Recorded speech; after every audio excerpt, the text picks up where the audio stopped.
Caleb's hands were already frozen when he found her face down in the snow, lips blue, one arm reaching toward something she'd never touch. He should have kept writing. 7 years of running had taught him that stopping for strangers was how you got yourself killed in Wyoming territory. But her fingers were still moving, just barely scratching at the ice, like she was clawing her way back from death itself. And maybe that's what made him dismount. Because he knew that fight. He'd lost it once before, watching his entire platoon bleed out in Tennessee mud. Not this time. If you're ready for a story about second chances, impossible love, and one man's fight to finally stop running, hit that subscribe button right now and drop a comment telling me what city you're watching from. I want to see how far this story travels. Stay with me until the end, because what happens between Caleb and the woman he saves will change everything you think you know about love and redemption. Now let me take you back to October 1876. Wyoming Territory, October 1876. The kind of cold that killed you slow. Caleb Hayes. Thornton pulled his coat tighter, but it didn't help. Nothing helped when winter came early to the high plains, and this storm had come early as sin.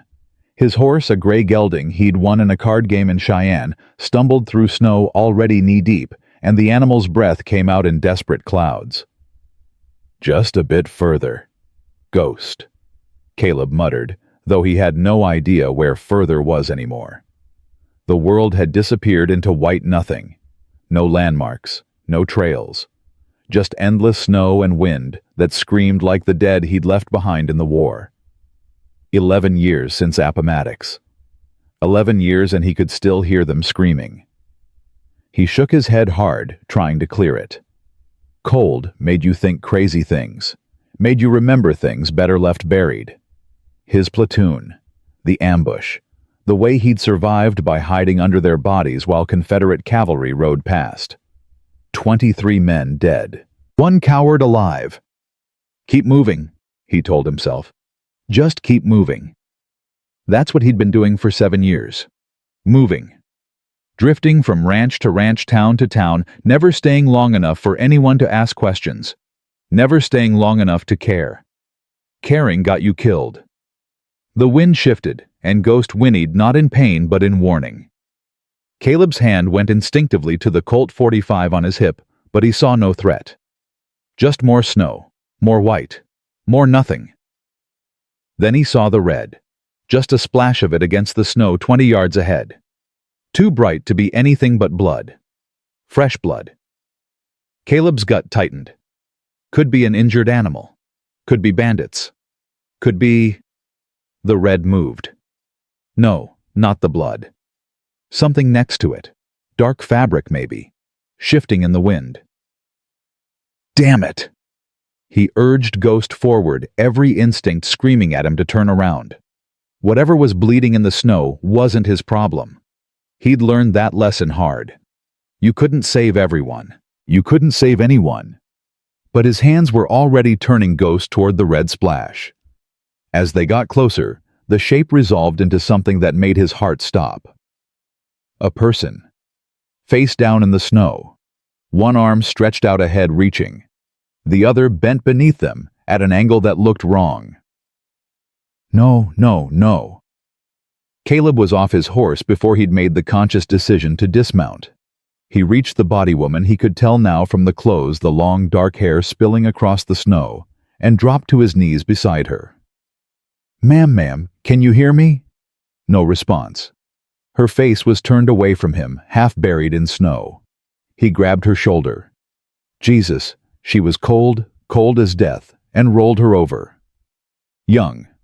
Maybe mid-20s. Fine features, aristocratic cheekbones. Lips blue-purple. Eyes closed. Snow clinging to her eyelashes. Dead. She had to be dead. But then her chest moved. Barely. Just the faintest rise and fall. Stay with me. His voice came out harder than he meant, almost angry, because this wasn't fair, wasn't right. He couldn't save her. He couldn't even save himself most days. Her eyelids fluttered. That's it. Come on. Open your eyes. They opened, just for a second. Green, the color of spring grass, which was impossible because everything was white and dead and frozen. Cold. The word barely made it past her lips. So cold. I know. I've got you. Where'd you come from? Where's your horse? But her eyes had already closed again. Caleb looked around desperately. There, 50 yards back, partially hidden by a snow-covered pine, a horse. A beautiful bay thoroughbred, the kind that cost more than Caleb earned in a year. The animal was standing perfectly still, like it was waiting. Like it knew he'd come. Smart horse. Stupid owner. He scooped the woman into his arms, grunting at the unexpected weight. She was tall, at least 5'7", and solid muscle under those fancy riding clothes. Not some delicate town lady. This woman worked. Her head lolled against his chest, and he felt his heart do something complicated and unwelcome. Something that felt like hope, which was the most dangerous thing a man like him could feel. "Don't you die on me," he said, carrying her toward Ghost. "You hear me? Don't you dare." Getting her onto the horse was awkward and graceless. She was dead weight, offering no help. He finally managed to boost her up, then swung up behind her, pulling her back against his chest. She was so cold, he could feel it through his coat.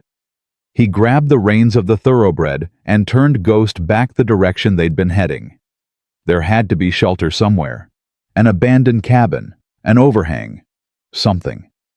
"Please," he found himself saying, though he wasn't sure who he was talking to. God. The universe. The ghosts that followed him. "Just this once. Let me save someone." The storm screamed its answer, but Caleb kept riding.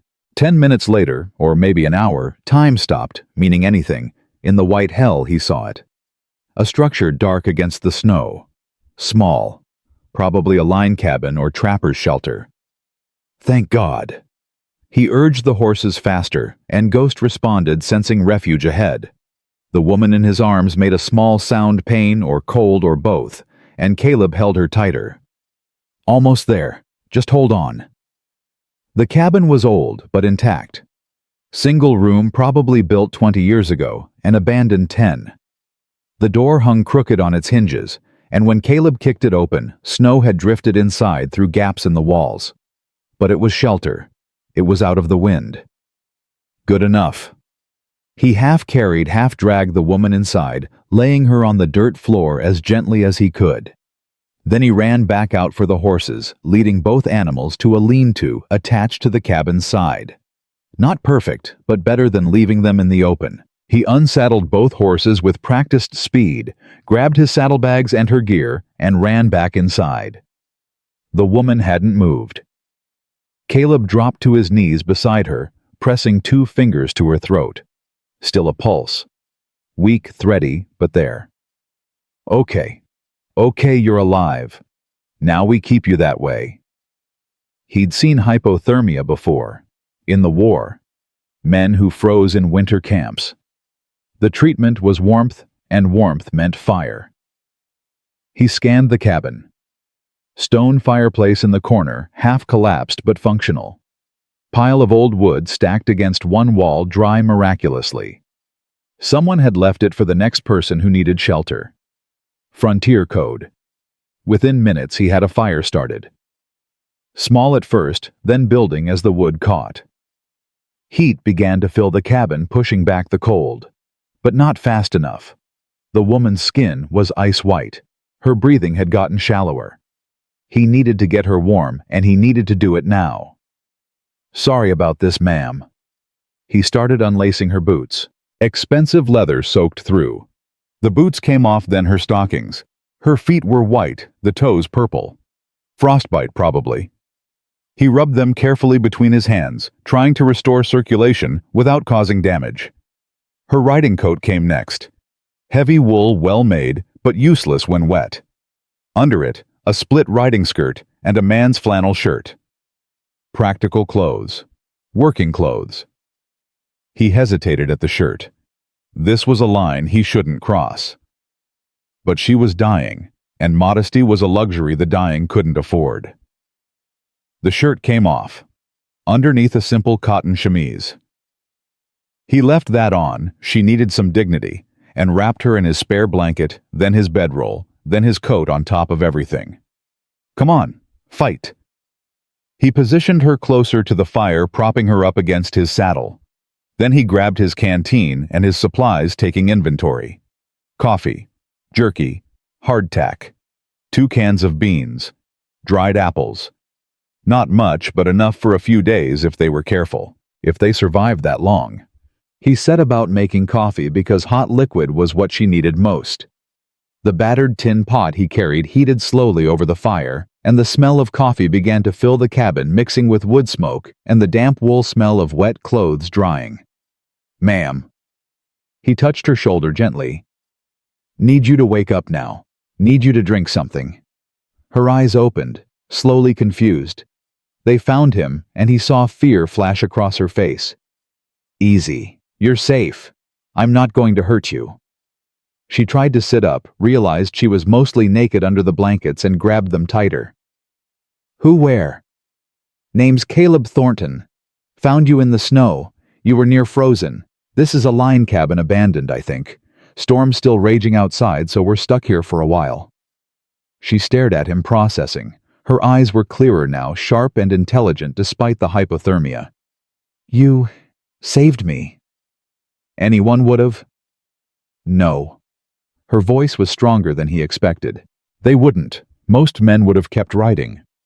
She studied him with an intensity that made him want to look away. Why'd you stop? Caleb shrugged, uncomfortable. Seemed like the right thing to do. The right thing gets you killed out here. Yeah, well, maybe I'm tired of doing the smart thing. A ghost of a smile touched her lips. I'm Adelaide Brennan. Most folks call me Ada. Caleb felt something cold settle in his stomach. Brennan, as in the Brennan Ranch. You've heard of it? Lady, everyone in Wyoming Territory's heard of the Brennan spread. Biggest ranch in 3 counties. He looked at her again, reassessing. Thought it was run by a man. It was. My father, Patrick Brennan. He died 4 years ago. Her voice went flat. I run it now. You run a ranch that size alone. Her eyes flashed anger, pride, both. I manage just fine, Mr. Thornton. Didn't mean offense. Just that's impressive is all. She relaxed slightly. Sorry. I get that question a lot. Usually from men who think I should sell out and let them take over. I don't want your ranch, Miss Brennan. Just want to make sure you don't freeze to death in this cabin. Ada, please. She winced, shifting position. Everything hurts. That's good. Means you're warming up. Hypothermia makes you numb. Pain means you're healing. He poured coffee into a tin cup and held it out. Drink this. Slow sips. She took the cup with shaking hands, nearly dropped it. Caleb reached out to steady her, his hands wrapping around hers, guiding the cup to her lips. Careful. It's hot. She sipped, made a face. Strong. Strong keeps you alive. They sat in silence for a moment, Ada drinking coffee, Caleb feeding more wood to the fire. The storm howled outside, rattling the cabin's walls, but inside it was almost peaceful. Almost. How'd you end up out there? Caleb asked finally. Ada set down the empty cup. Buying cattle in Casper. Was heading home with 2 of my hands, Dutch and Benji. Storm hit faster than expected. We got separated in the whiteout. Worry crossed her face. They're good men. They'll find shelter. I'm sure they will. And you, what brings a drifter to Wyoming in October? Caleb tensed. Who says I'm a drifter? Your eyes. You've got the look. Like you're always ready to move on, like you don't let yourself settle. Too perceptive. Way too perceptive. Just passing through, he said, keeping his voice neutral. Looking for work. What kind of work? Whatever pays. Cattle work mostly. Done some bronc riding. Little bit of everything. Military.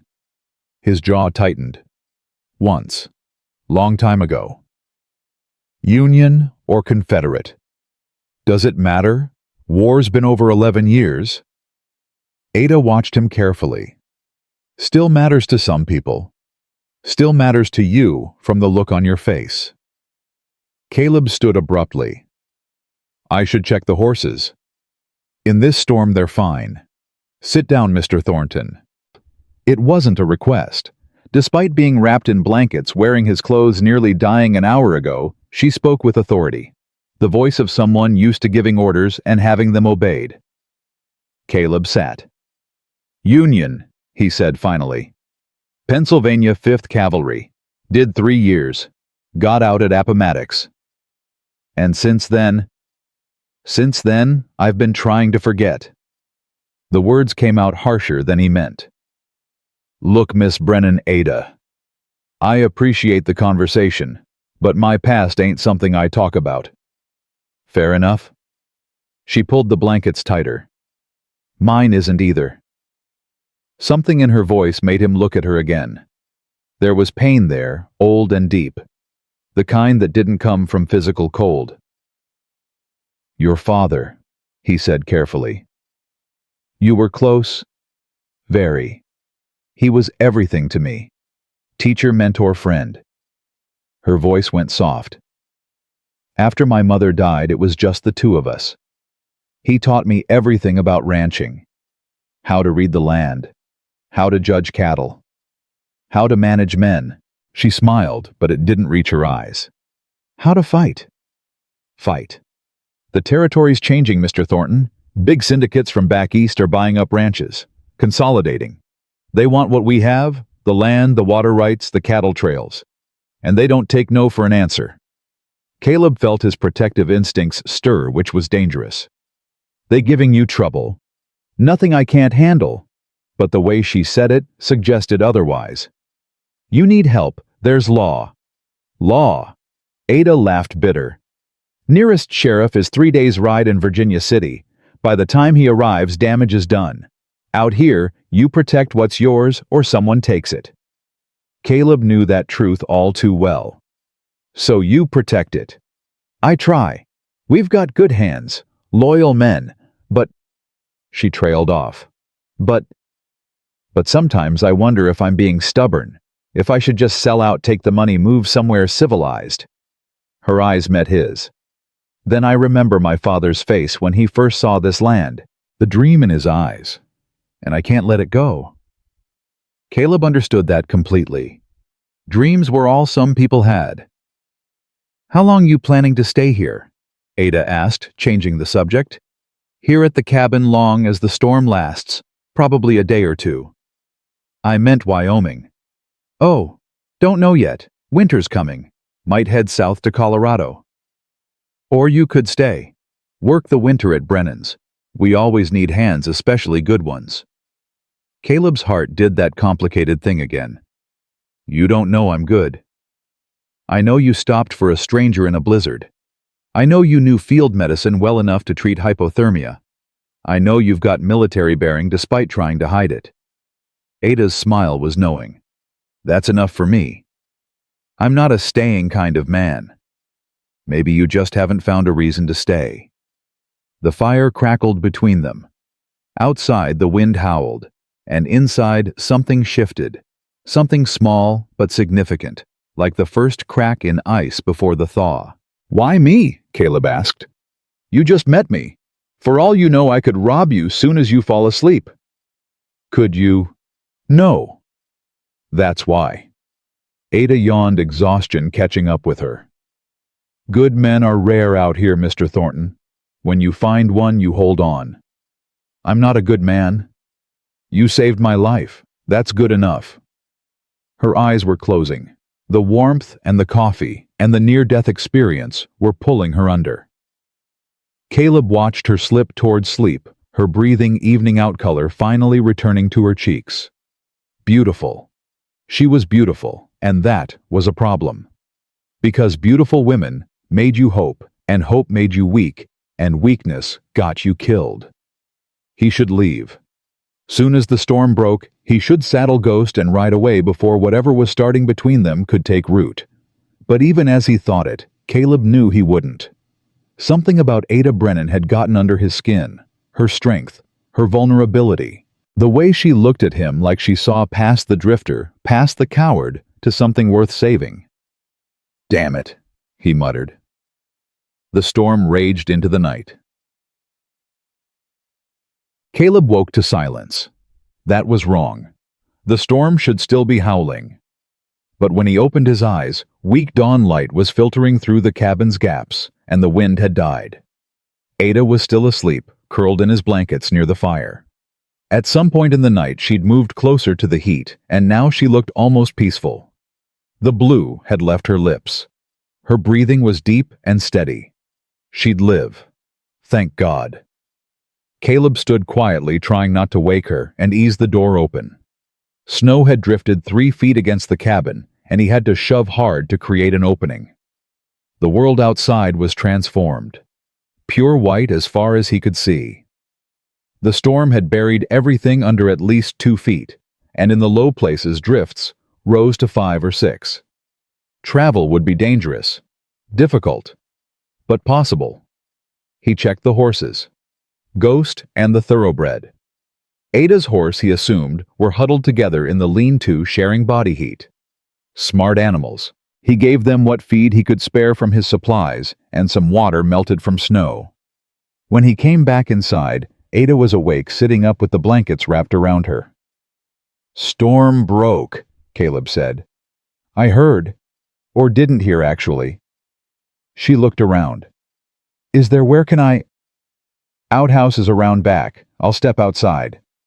He gave her privacy. While she got dressed, her clothes had dried overnight by the fire, and when she emerged from the cabin 10 minutes later, she looked more like herself.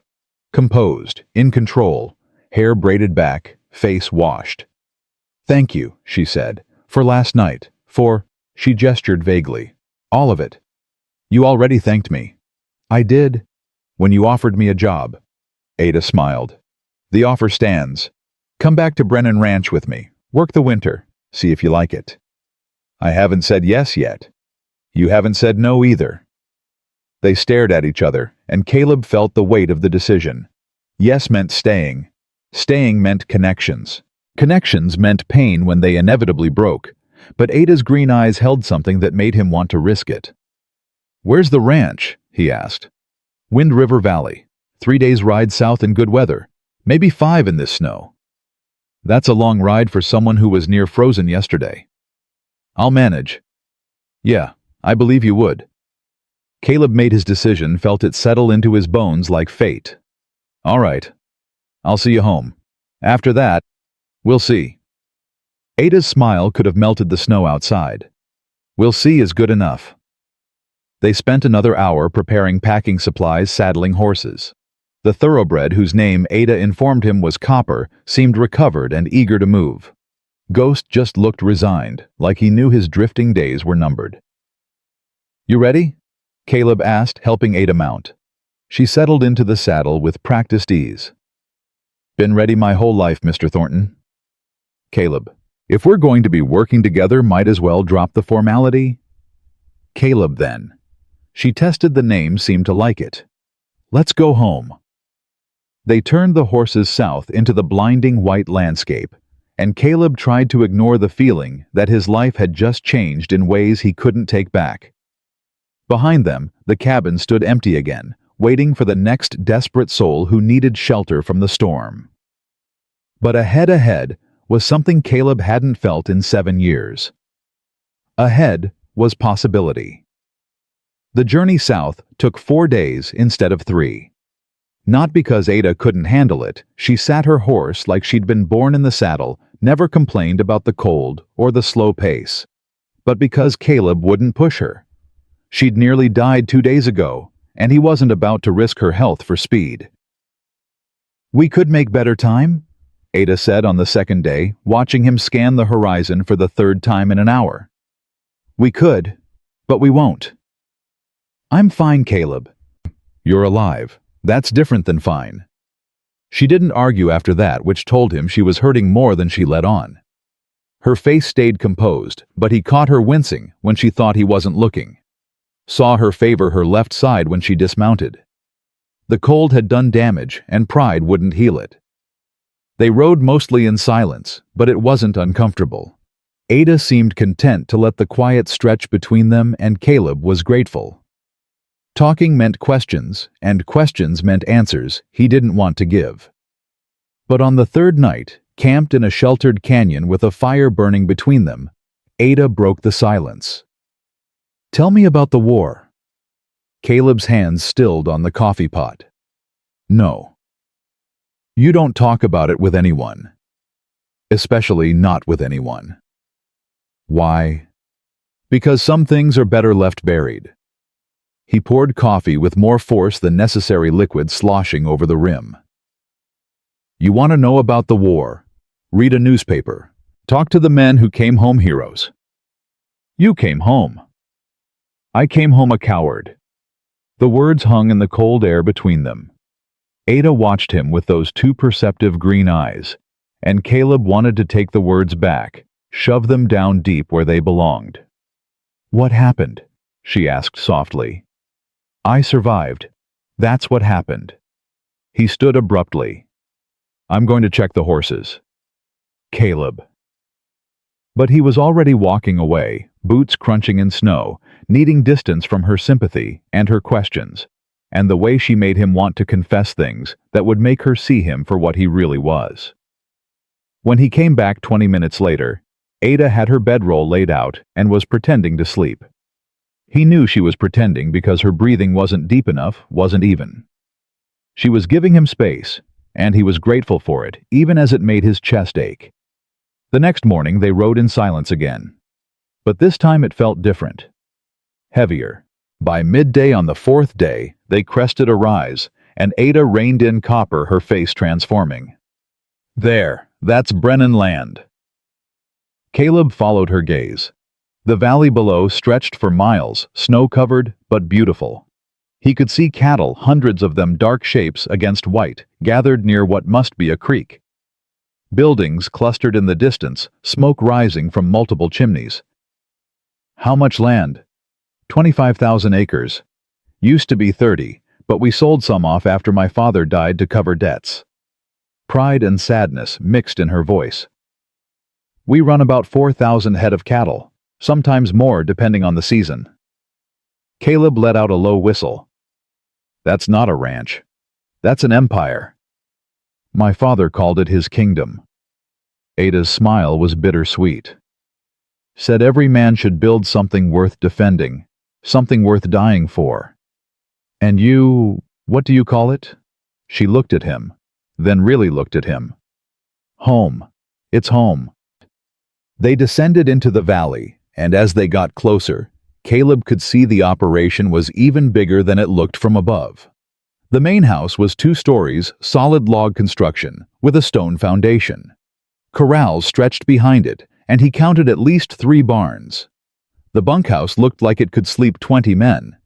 And men were appearing now, drawn by the sound of approaching horses. They spilled out of buildings, shading their eyes against the sun, calling out to each other. "Miss Ada." "She's back." "Thank the Lord." An older man, 60 if he was a day. Weathered face, silver beard, came striding out of the largest barn. He moved fast for his age, and when he saw Ada, something crumpled in his face. "Girl, where the hell have you been? We've had search parties out for 3 days." Ada slid off Copper, and the old man grabbed her in a bear hug that lifted her off her feet. She laughed, hugged him back, and Caleb saw real affection there. "I'm fine, Dutch. I'm fine." "Fine. You disappeared in a blizzard. Benji and I searched for hours before we had to turn back." Dutch set her down, held her at arm's length, studying her face. "You're too thin, and too pale. What happened?" "I got separated from you boys in the whiteout, nearly froze to death." Ada turned, gestured to Caleb. "This man saved my life. Caleb Thornton meets Silas Vandermeer, my foreman. We call him Dutch." Dutch's eyes, sharp and assessing, fixed on Caleb. He dismounted slowly, meeting the older man's stare without flinching. Mr. Thornton. Dutch's voice was neutral, but Caleb heard the suspicion underneath. We're grateful for what you did. Anyone would have done the same. No, they wouldn't. Dutch looked him up and down. You military? Was, long time ago. Shows. Dutch's expression softened slightly. You need a place to stay, we've got room in the bunkhouse. He's staying. Ada's voice cut through any discussion. I offered him work for the winter. Dutch's eyebrows rose. Did you now? I did. We need good hands, and Mr. Thornton is a good hand. You know this how? Because he saved my life without asking what was in it for him. Ada's tone went steel-edged. That's all I need to know. Dutch held her gaze for a moment, then nodded slowly. All right. If you trust him, I trust him. He turned to Caleb. But I'll be watching, nothing personal. Everything's personal out here, Caleb said. I'd do the same. That earned him a grudging smile from the foreman. Maybe you'll work out after all. More ranch hands were gathering now, and Caleb found himself being introduced to what felt like an army of men. Benji, the kid who'd been with Ada when the storm hit, looked about 19 with eager eyes and a crushing handshake. There was Pete Lawson, lean and quiet, who had the look of someone who'd seen trouble. Miguel Santos, who spoke English with a Mexican accent and watched Caleb with friendly curiosity. Others whose names blurred together. Come on, Ada said, touching his arm lightly. Let's get you settled. She led him toward the bunkhouse, and Caleb was acutely aware of the eyes following them, of the whispers starting. The new man. The one who'd saved Miss Ada. What was his story? Inside the bunkhouse was clean and organized. Bunks lined the walls, each with a footlocker. A pot-bellied stove dominated the center of the room, radiating heat. You can take that bunk. Ada pointed to one near the back. It's been empty since Charlie left for California. This is fine. Good. She hesitated like she wanted to say something else, then seemed to think better of it. Supper's at 6 in the main house. You're welcome to join us foreman and senior hands eat with me, or you can eat here with the boys. Your choice. I'll eat here. Disappointment flashed across her face, quickly hidden. All right.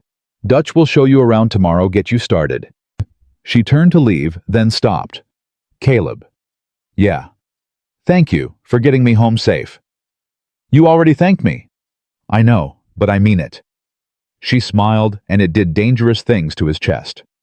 Welcome to Brennan Ranch. Then she was gone, and Caleb was left standing in a bunkhouse full of strangers, wondering what the hell he'd just agreed to. That night, he learned that ranch hands talked. A lot. So you really found Miss Ada in the snow? Benji asked, sprawled on his bunk while the others gathered around the stove after supper. What was it like? Cold, Caleb said. Come on, give us something. You saved the boss. That's heroic. It was stupid luck. I almost rode past. But you didn't. Pete Lawson spoke up from his corner. He was whittling something, hands moving with practiced ease. That says something. Says I'm not smart enough to mind my own business. That got laughs, and the tension Caleb had felt since entering the bunkhouse eased slightly. These men weren't hostile. Curious, maybe. Protective of Ada, definitely, but not hostile. Miss Ada don't usually hire drifters. Miguel observed his accent, making the words musical. Most men, she makes them prove themselves first. Work a week, maybe 2 before she decides.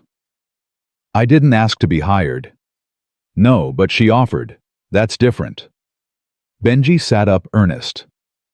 Miss Ada's got good instincts about people. If she trusts you, you must be decent.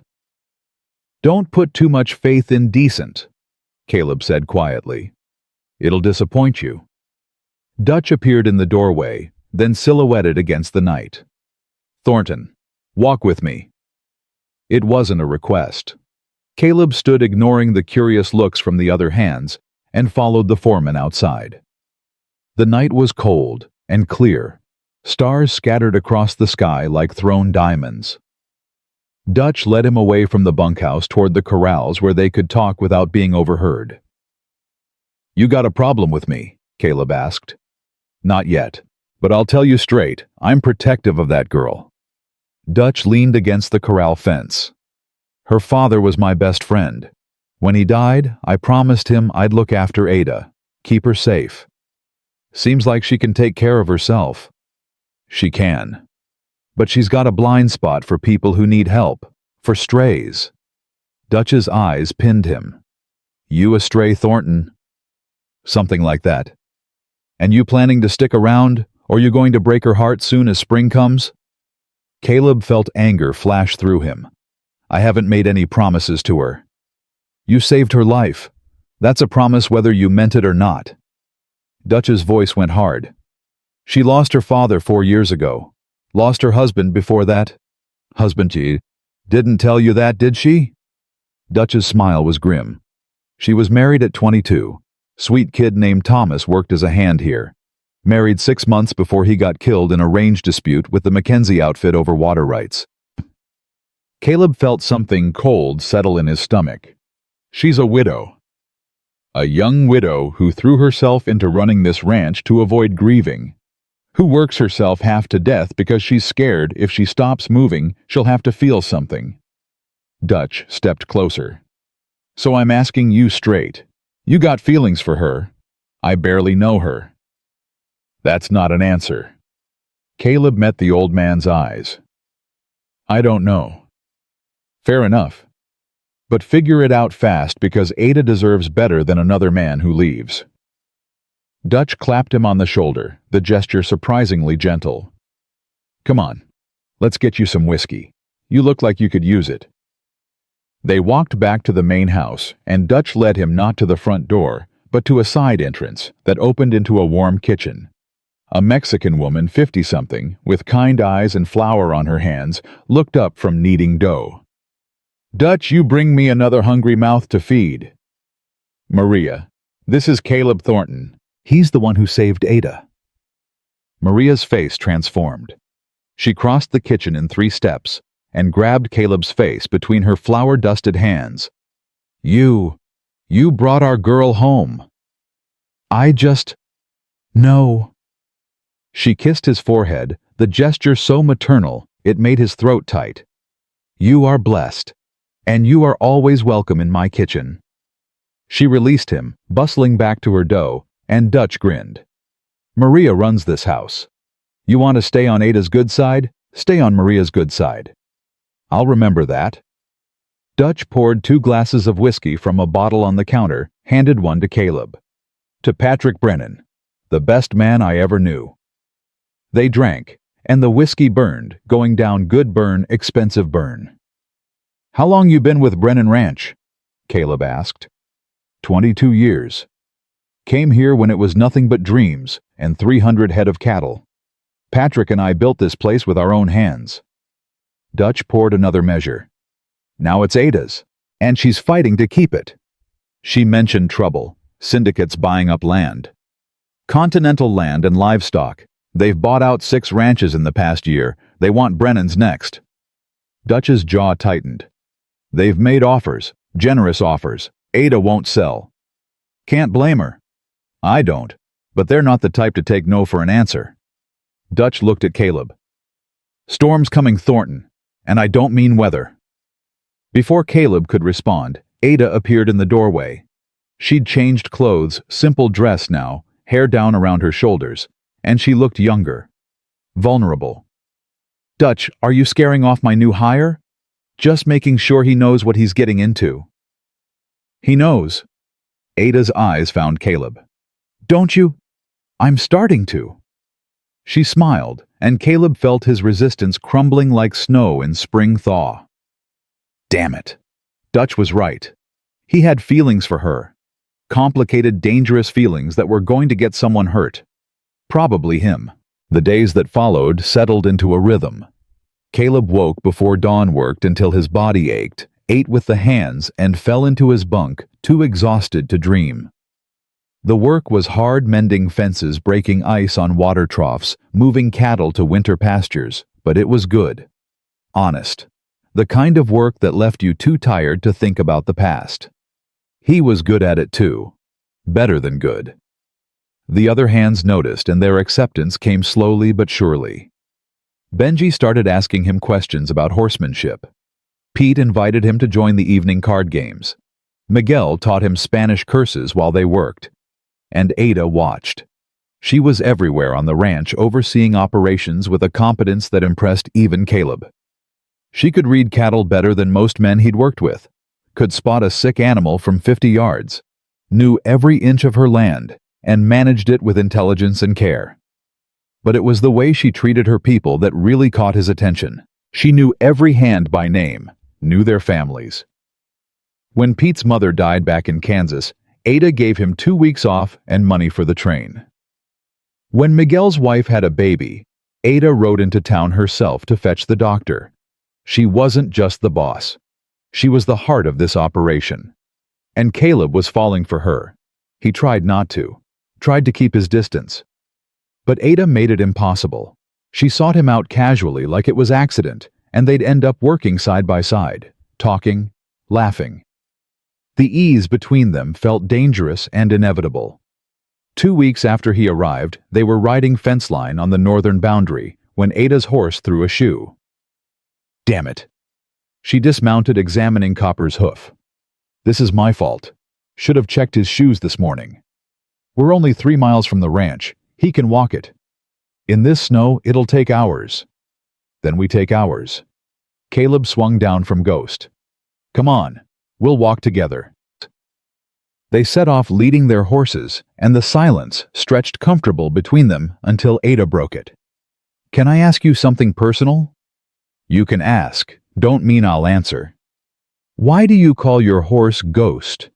Of all the questions, he hadn't expected that one. Because he's gray and quiet. That's not why. Caleb glanced at her. You always this persistent? Usually. Comes from being the only woman giving orders to 20 men. She smiled. They learn quick that I don't back down. Yeah, I noticed. He walked a few more steps. I call him Ghost because that's what I am. A ghost. Man who should have died but didn't. Ada stopped walking. The war. The war. Caleb kept moving, couldn't look at her.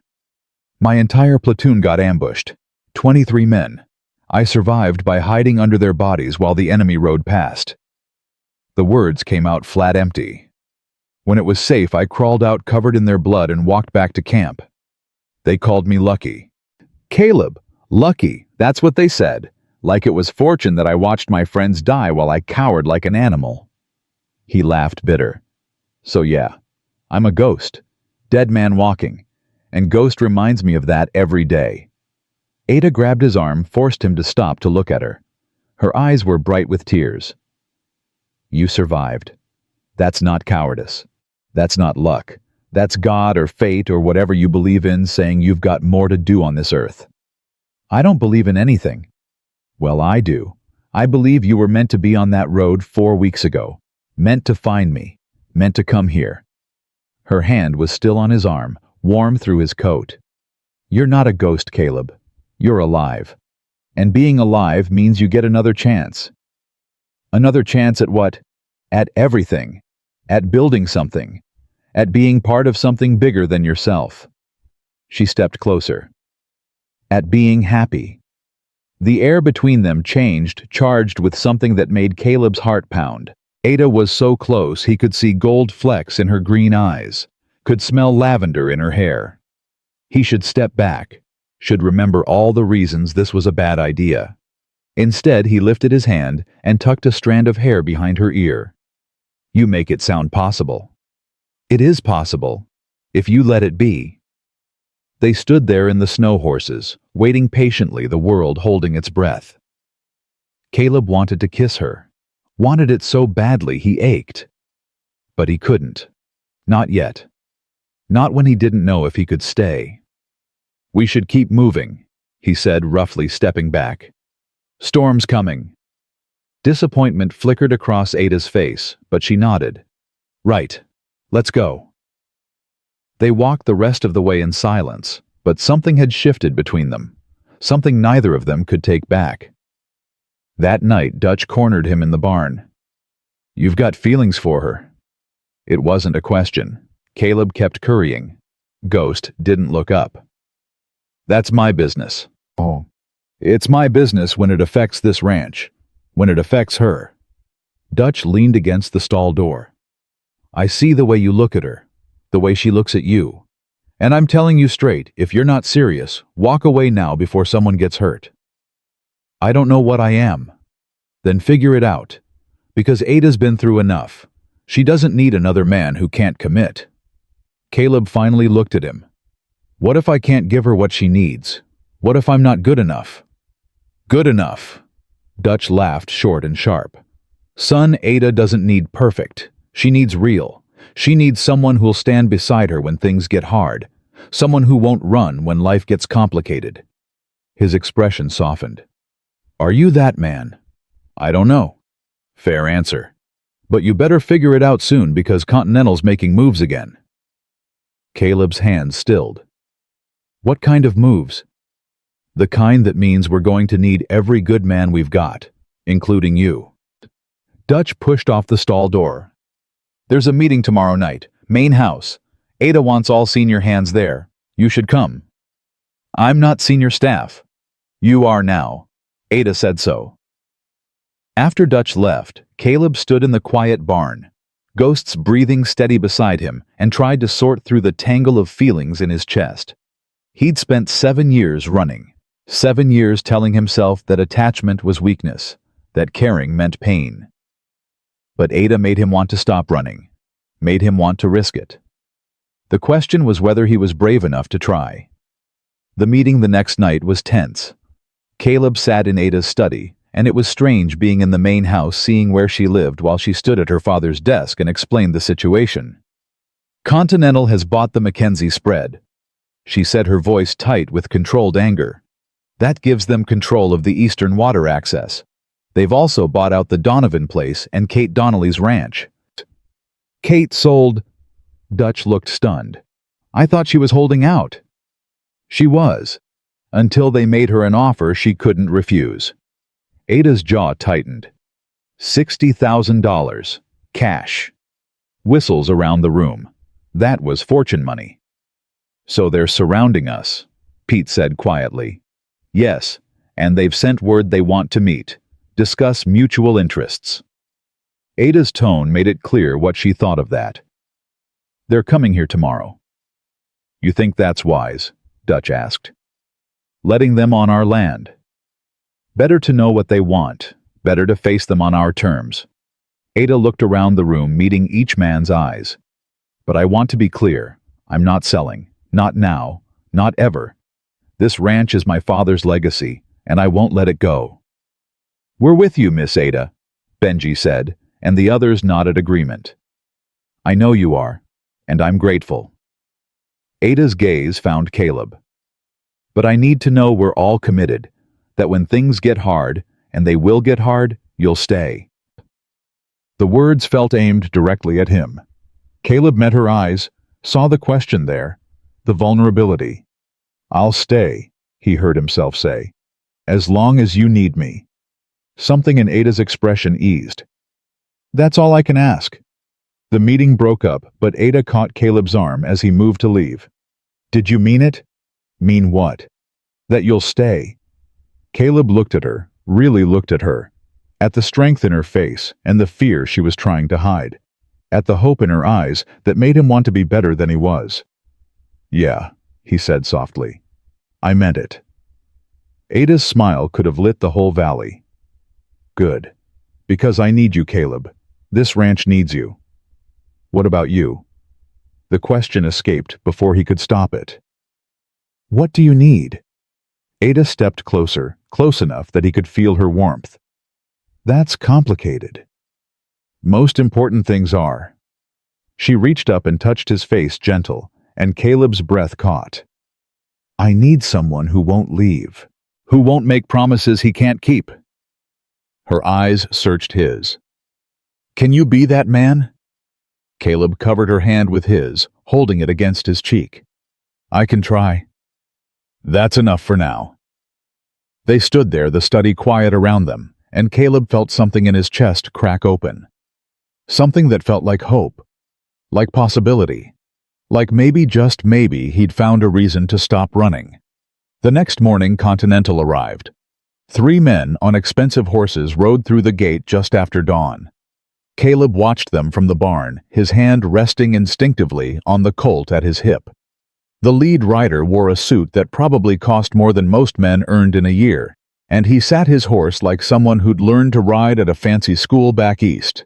The 2 men flanking him were different, hard-faced, wearing guns like they knew how to use them. "That's Thomas Ashford," Dutch said quietly, appearing at Caleb's shoulder. "The one in the suit. Represents Continental Land and Livestock, Harvard-educated, father's a banker in Boston. And the other 2, hired muscle. The big one's Walter Grimm. Used to be a Pinkerton detective until he got fired for breaking too many heads." Dutch spat in the dirt. "The company sends him when they want to scare people." Caleb studied Grimm. 6'4", maybe 240, with a face like a cliff wall and eyes that assessed everything. The man saw Caleb watching and smiled slow and cold. "Stay close to Ada," Caleb said. "That's the plan." Ada emerged from the main house then, and Caleb's breath caught. She'd dressed for battle, dark riding skirt, white blouse, her father's gun belt around her waist. Her hair was pulled back severe, and her face held the kind of calm that came before violence. Beautiful. Dangerous. His. The thought stopped him cold. When had he started thinking of her as his Ashford, dismounted with practiced grace, removed his hat? "Miss Brennan, thank you for agreeing to meet with us." "Mr. Ashford?" Ada's voice was cordial but cold. "You said you wanted to discuss mutual interests. I'm curious what interests we might share." "The future of Wyoming Territory for one." Ashford's smile was all charm, but his eyes were calculating. "May we speak inside? What I have to propose deserves privacy. Anything you say to me can be said in front of my foreman and my men." "Very well." Ashford glanced at Dutch, then at Caleb, his gaze lingering. "I don't believe we've met." "Caleb Thornton. I work here." "Ah, the hero who saved Miss Brennan from the blizzard." Ashford's smile widened. "You've caused quite a stir, Mr. Thornton. The romantic story of a drifter rescuing a beautiful rancher has been told in every saloon from here to Cheyenne." Caleb felt his jaw tighten. "I'm not a hero. I'm a ranch hand." "Of course." Ashford turned back to Ada. "Miss Brennan, I'll be direct. Continental wants to purchase Brennan Ranch. We're prepared to offer $100,000. The number landed like a physical blow. Caleb saw several of the hands who'd gathered nearby exchange shocked looks. That was generational wealth, enough to live comfortably for the rest of your life. Ada didn't blink. "No. You haven't heard the full offer. I don't need to. My ranch isn't for sale." Ashford's smile thinned. "Miss Brennan, with all due respect, you're in a difficult position. We now control the water access on 3 sides of your property. The cattle trails you've used to reach the railroad run through land Continental owns, and the banks that hold mortgages on neighboring properties are all based in the east, where Continental has significant influence. Are you threatening me, Mr. Ashford? I'm stating facts. The future of ranching in this territory is consolidation. Small operations simply can't compete with the efficiency and capital of larger concerns." He spread his hands. "I'm offering you a way out, a generous way out. You could take the money live anywhere you want, free from the burden of managing this place. This place is my home." Ada's voice went quiet, which somehow made it more dangerous. "My father built it from nothing. Every acre, every head of cattle, every building represents years of work. And you think I'd sell it because you've made things difficult. I think you're a practical woman who understands that sentiment is a luxury the West doesn't afford." Ashford's tone turned patronizing. "You've done admirably managing this ranch as long as you have. But surely you must see that a woman alone can't sustain an operation of this size indefinitely." "She's not alone." The words were out of Caleb's mouth before he'd decided to speak. Every eye turned to him. Ada's expression flickered surprise, then something that looked like gratitude. Ashford regarded him with amusement. "I'm sorry, Mr. Thornton. I didn't realize you had any stake in this discussion. I work this ranch. That gives me stake enough." Caleb stepped forward, putting himself between Ashford and Ada. "And I'm telling you, she's not alone. None of us are walking away from Brennan's because you want it." "How noble!" Ashford's smile turned cold. "Tell me, Mr. Thornton, how long have you been in Miss Brennan's employ? 6 weeks? 2 months? And you're already making decisions about her property?" "He's not making decisions," Ada cut in. "I am. And my decision is no." Ashford was quiet for a moment, his expression unreadable. Then he nodded slowly. "I see. Well, I'm disappointed, but I respect your choice." He put his hat back on. "However, I should warn you, Continental will continue expanding in this territory. The market is changing. Consolidation is inevitable. And those who resist change often find themselves on the wrong side of history." "Is that another threat?" Dutch asked. "It's an observation." Ashford mounted his horse with fluid ease. "Think about my offer, Miss Brennan. It will remain open for 30 days. After that—" He shrugged. "Well, after that, circumstances may change." They rode out. Grim glancing back once with that same cold smile.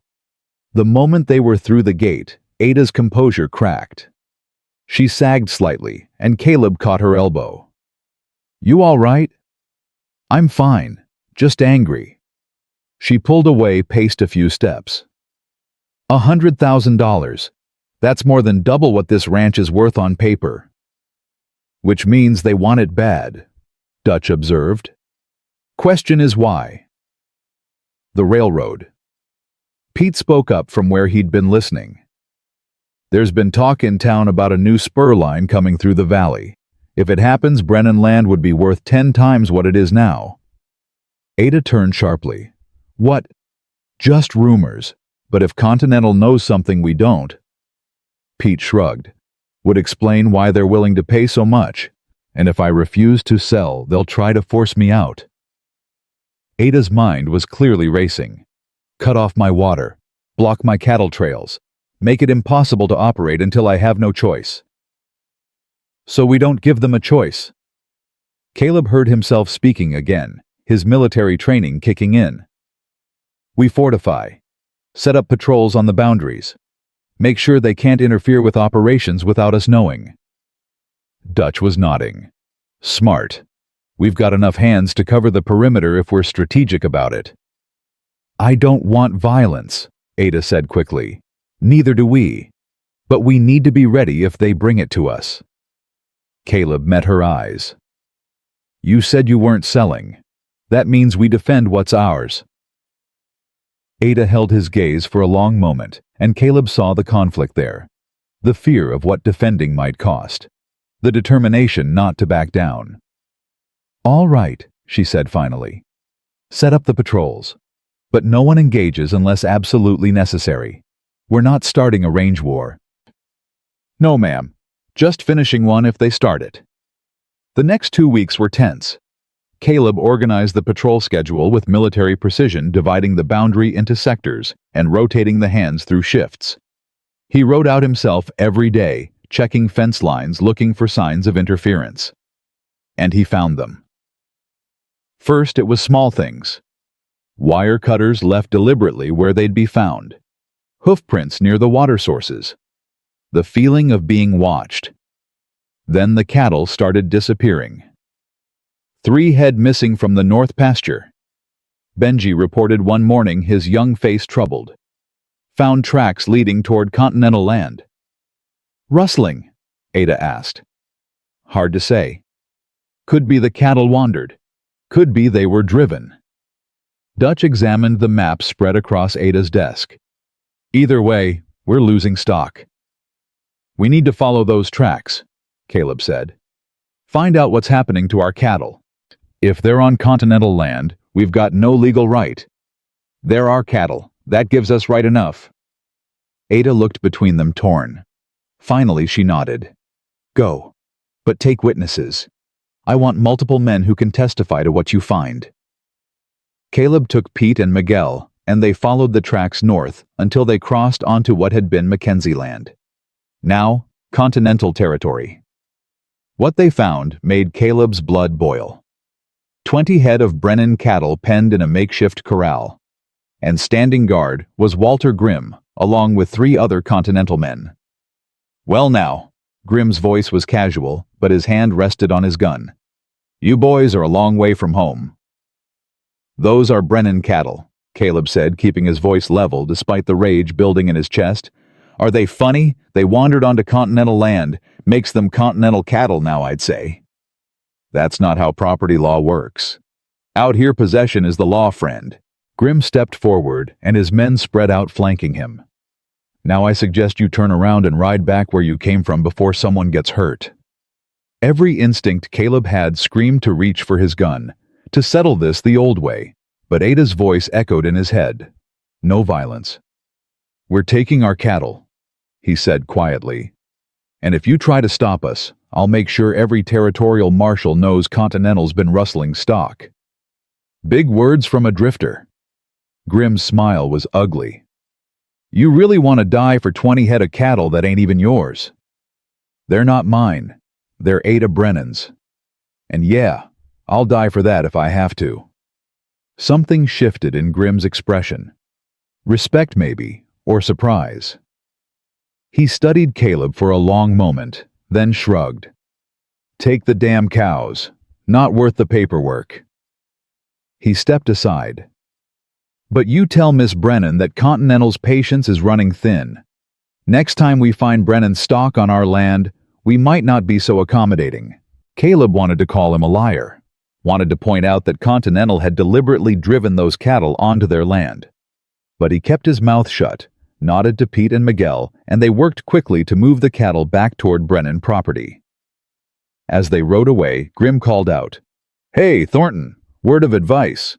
Man like you, no ties, no history. You'd be smart to move on before this gets ugly. Continental pays well for men who know how to handle themselves. Caleb turned in his saddle. I've got history now, and ties. So you can tell Ashford I'm staying put. Grimm's laugh followed them all the way home. That night, Ada found Caleb in the barn checking on Ghost. She moved quietly, but he'd learned the sound of her footsteps, and he looked up as she approached. Heard what happened today, she said. We got the cattle back. I know. I also know what Grimm said. About you moving on. She stopped at the stall door, hands gripping the wood. Would it be easier if you left? Probably. But you're not going to. No. Caleb set down the curry brush, moved to stand close to her. I told you I'd stay. I meant it. Even if it means fighting, maybe dying. Everyone dies, Ada. Question is what you're willing to die for. He reached out, tucked a strand of hair behind her ear, like he'd wanted to do for weeks. Turns out I found something worth the risk. Her breath caught. Caleb, I'm not good at words. Never have been. But I need you to know. He struggled trying to find language for feelings he'd spent 7 years avoiding. You make me want to be someone better. Someone who stays. Someone who builds instead of running. You are that someone. Ada's eyes were bright with tears. You just didn't know it yet. I'm scared. He admitted the words raw. Scared I'll let you down. Scared I'll get you hurt. Scared that caring about you is going to destroy us both. I'm scared too. She reached up, touched his face with gentle fingers. I've lost everyone I've ever loved. My mother, my father, Thomas. And every time I told myself I wouldn't risk it again, wouldn't let anyone close enough to hurt me. Then why are you letting me close? Because you already are. Because somewhere between that cabin in the snow and today, I fell in love with you. The words tumbled out, rushed, desperate. And I'm terrified, Caleb, but I don't want to live scared anymore. Caleb's heart stopped, restarted, pounded. You love me. Yes, you impossible, stubborn, heroic fool. I love you. He kissed her. Finally, after weeks of wanting, weeks of denying himself, he pulled her close and kissed her like she was oxygen and he'd been drowning.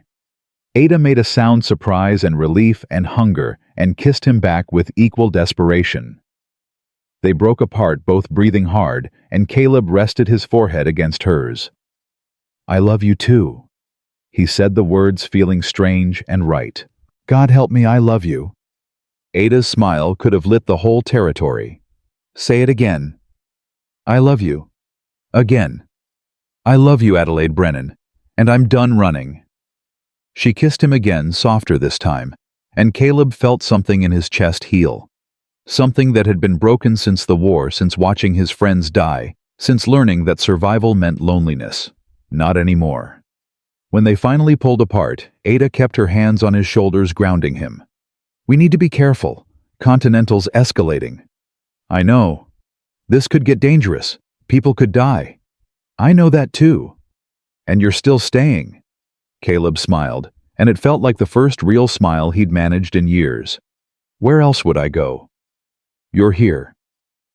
They stood together in the quiet barn, horses breathing softly around them, and Caleb let himself hope. Let himself imagine a future that didn't involve constant movement and deliberate isolation. A future with Ada. But the peace didn't last long. 2 days later, Dutch found the dam. Continental had built it overnight, a crude but effective barrier across the creek that fed Brennan's eastern pastures. The water that normally flowed onto Ada's land now pooled uselessly on Continental territory. Sons of bitches, Dutch spat, staring at the construction. This is deliberate. This is war. Can we tear it down? Benji asked. Not without going onto their land. Not without starting something. Dutch looked at Caleb. What do you think? Caleb studied the dam, his mind working through options. How long before this affects the cattle? Week, maybe 2. Those pastures need that water, especially with winter coming. Then we've got time to do this legal. Ada can file a complaint with the territorial court. Legal takes months. Cattle will be dead by then. Maybe. But if we destroy their property, we're the criminals. We lose the moral high ground. Caleb turned to Dutch. Ada wanted to handle this without violence. This is our chance to prove we can. Dutch looked like he wanted to argue, but finally nodded. All right. We do it her way, for now. Ada took the news with the kind of calm that meant she was furious.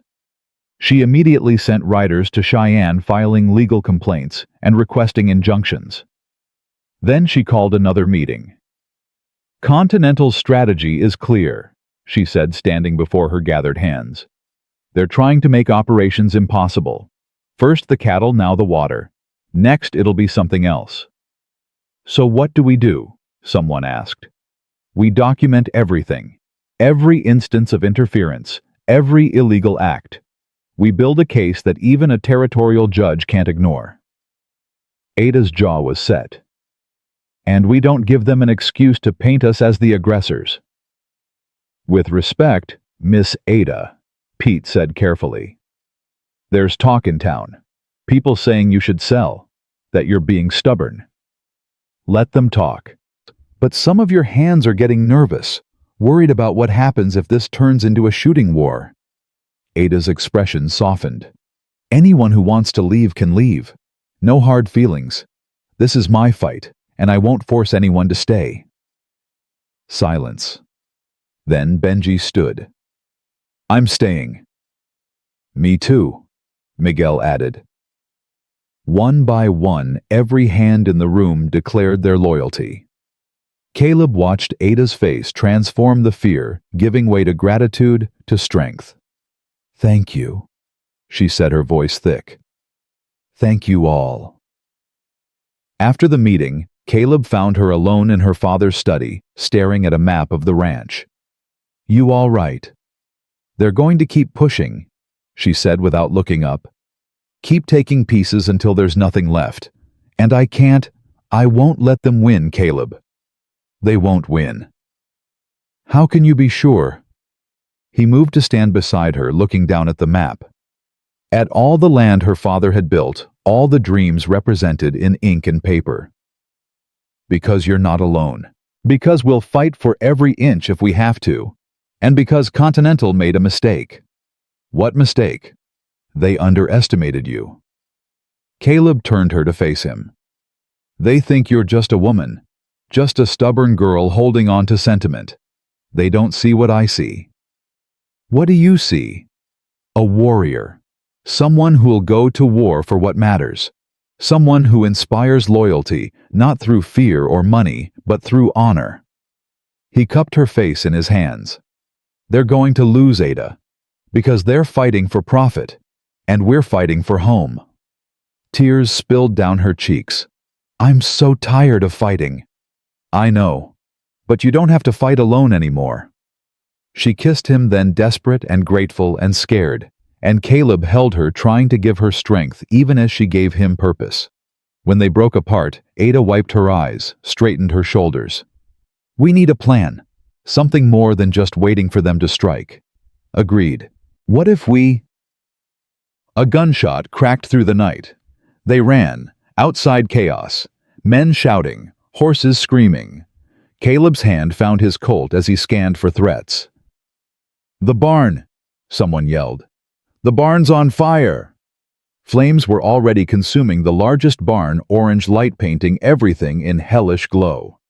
Caleb ran toward it, could hear horses inside panicking. How many horses? He shouted at Benji, who was standing frozen. 10, maybe 12. Then let's get them out.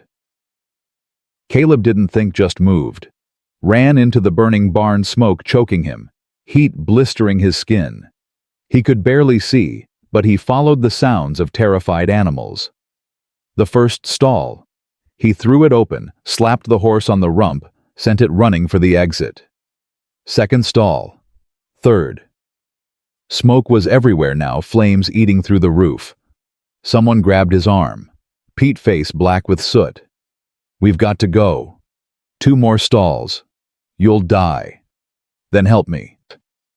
They freed the last 2 horses, and the roof chose that moment to collapse. Caleb felt Pete shove him, felt himself falling, and then the world exploded into pain and heat and darkness. He came to lying in the snow, coughing smoke, every breath agony. Faces swam above him. Dutch. Miguel. Ada. Ada. Her face streaked with tears and soot.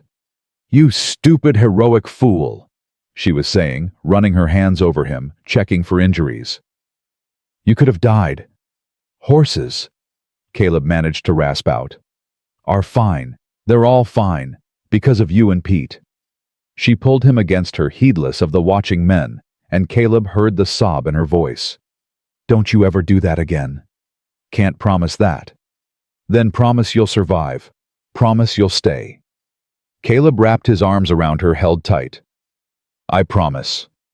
Around them the barn continued to burn, and every man there understood what it meant.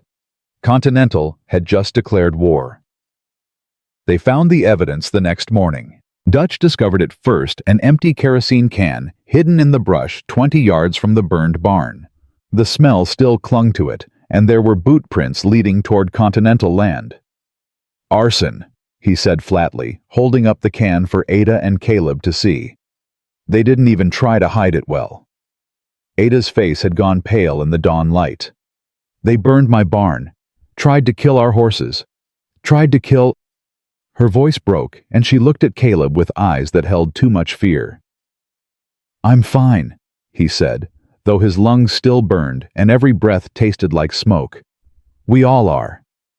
This time, next time. There won't be a next time. We're doubling the watch. No one moves alone. Dutch's expression was granite. And I think it's time we stopped playing defense. No. Ada's voice was sharp. We're not starting a war. They already started it last night, prove that.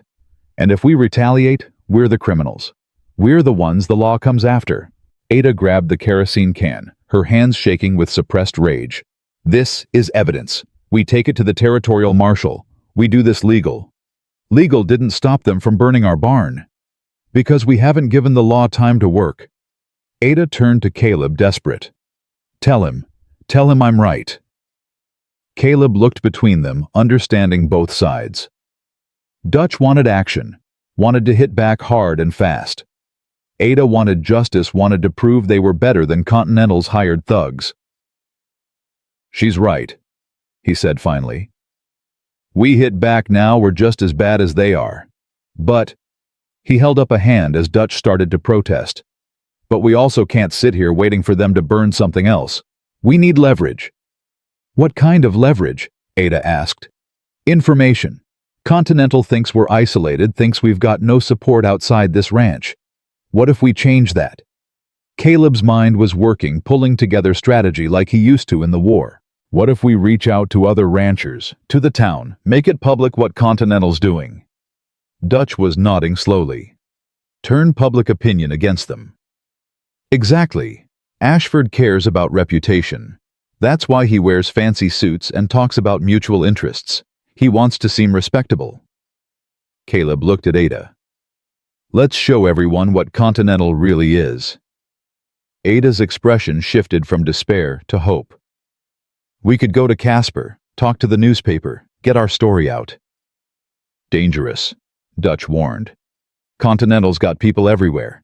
They hear you're talking to the press, they might do something desperate. Then we don't tell anyone we're going. Ada was already moving, her mind made up. Caleb and I ride out today. We tell everyone we're checking the South pastures. By the time Continental realizes where we really went, we'll already be talking to the editor. I don't like you going without more protection, Dutch said. If we take a group, it'll be obvious. 2 people on horseback could be anyone.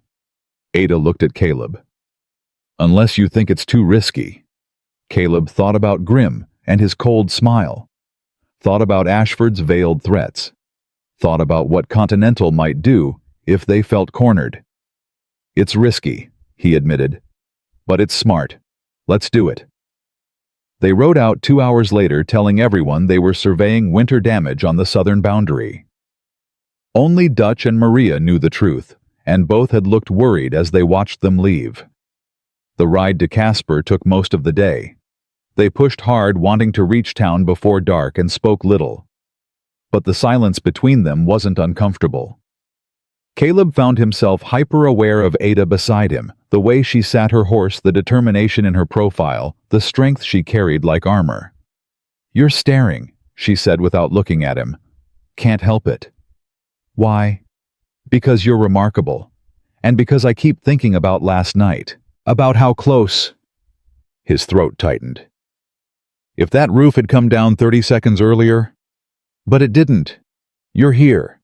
We're here. Ada finally looked at him, and her eyes were fierce. We're going to survive this, Caleb. We're going to win. How can you be so sure? Because the alternative is unacceptable. They reached Casper as the sun was setting, the town bustling with end-of-day activity. Caleb led them to a small hotel on the edge of town, somewhere Continental wouldn't think to look, and got them separate rooms. Stay inside, he told Ada. I'll find the newspaper office, set up a meeting for tomorrow morning. I should come with you. And if someone recognizes you, if word gets back to Continental before we're ready. He touched her face gently. Please, trust me on this. Ada nodded reluctantly. Be careful. Always am. The newspaper office wasn't hard to find, a 2-story building with Casper Weekly Star painted across the window. Caleb found the editor still working, a thin man with ink-stained fingers and sharp eyes. Help you? The man asked, not looking up from whatever he was writing. I need to talk to you about a story, about Continental land and livestock. That got his attention. The editor set down his pen, studied Caleb with new interest. I'm listening. Not here. Too public.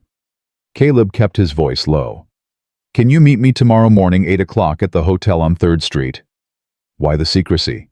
Because the story involves arson, theft, and intimidation, and because Continental has a lot of money to make problems disappear. The editor's eyes gleamed. You have proof, witnesses, physical evidence. Everything you'd need to run a story that'll make Continental very uncomfortable. And why should I believe you? Caleb met his gaze steadily. Because I've got nothing to gain by lying. Because the woman I love is risking everything to do this right. And because you're a newspaper man, you can smell when a story's real. The editor smiled slow and predatory. 8 o'clock, I'll be there. Caleb returned to the hotel to find Ada pacing her room. She grabbed him the moment he entered, pulled him close. You were gone too long. I thought, I'm fine, and the editor's meeting us tomorrow morning. He held her, felt her trembling. Ada, what's wrong? I'm scared, she whispered against his chest. I'm so scared, Caleb. What if this doesn't work? What if Continental finds out before we can publish? What if they hurt you or Dutch or, hey, look at me? He tilted her face up, made her meet his eyes. Fear's natural. Hell, I'm scared too. But we can't let it stop us. How do you do that? How do you stay so brave? I'm not brave. I'm terrified every second. He smiled, tried to make it reassuring. But I learned something in the war. Fear doesn't go away. You just learn to act despite it. Ada kissed him, then desperate and hungry, and Caleb responded in kind. They weren't married, weren't even properly engaged, but morality felt like a luxury when every day might be their last. Stay. Ada breathed against his mouth. Tonight. Just hold me. So he did. They lay together on top of the covers, fully clothed, and Caleb held her while she finally let herself shake apart. Let herself cry for her father, for her dead husband, for the ranch she was fighting so hard to save. I'm so tired, she said when the tears finally stopped. So tired of being strong all the time. Then let me be strong for you tonight. Tomorrow we have to face them again. Tomorrow. But tonight, just rest. She fell asleep in his arms, and Caleb stayed awake watching over her and made promises to himself. To God. To whatever power might be listening. Keep her safe. Let me be enough. Don't let her down. The meeting with the editor went well. James Richardson listened to their story with growing intensity, taking notes in quick shorthand. Ada showed him the kerosene can, described the dam, detailed every instance of harassment and intimidation. This is explosive, Richardson said when they finished.